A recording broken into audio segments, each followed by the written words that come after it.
বেপরোয়া গাড়ির ধাক্কায় গুরুতর আহত এক মহিলা। আশঙ্কাজনক হওয়ায় বর্ধমান মেডিকেল কলেজ এবং হাসপাতালে রেফার করল নবদ্বীপ স্টেট জেনারেল হাসপাতালের কর্তৃপক্ষ।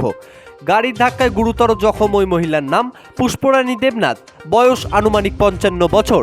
তার বাড়ি নদিয়ার পার্শ্ববর্তী পূর্ব বর্ধমান জেলার নাদনঘাট থানার অন্তর্গত ভাতশালা গ্রামে।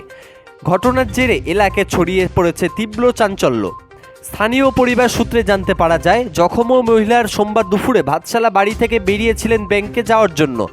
দুপুর প্রায় 1:30 নাগাদ জাহাননগর মোড়ে পেছন থেকে এসে একটি দ্রুতগামী চাকা গাড়ি এসে ধাক্কা মারে। গাড়ির ধাক্কায় মাটিতেই লুটিয়ে পড়েন ওই মহিলা। স্থানীয় বাসিন্দারা দেখতে পেয়ে ওই মহিলাকে আশঙ্কাজনক অবস্থায় উদ্ধার করে নিয়ে যায় চাঁদপুর গ্রামীণ হাসপাতালে। সেখানেই তার অবস্থার আশঙ্কাজনক হওয়ায় তাকে নবদ্বীপ স্টেট জেনারেল হাসপাতালে রেফার করা হয়। সেখানেও তার অবস্থার অবনতি হওয়ায় তাকে সংকটজনক অবস্থায় স্থানান্তরিত করা হয় বর্ধমান মেডিকেল কলেজ এবং হাসপাতালে। সৈয়দ আবু জাফরের রিপোর্ট, যুগান্তর সংবাদ। স্ত্রী কি নাম? পুষ্পরানী দেবনাথ। ওনাকে কি গাড়ি ধাক্কা দিয়েছে? কোথায় এটা? জাহাননগরে? ওনার বাড়ি কোথায়?